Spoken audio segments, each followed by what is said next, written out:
All right, so number 4 on the ACT practice questions here. This is called composition of functions, and you've kind of got to work your way from the inside out. So we've got a function named h that does this, and we got a function named g that does that.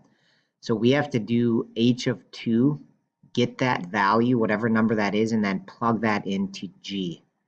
So I'm going to start with just h of 2. So basically, I'm going to put 2 in for x here, and I'm going to do 2 cubed plus 2.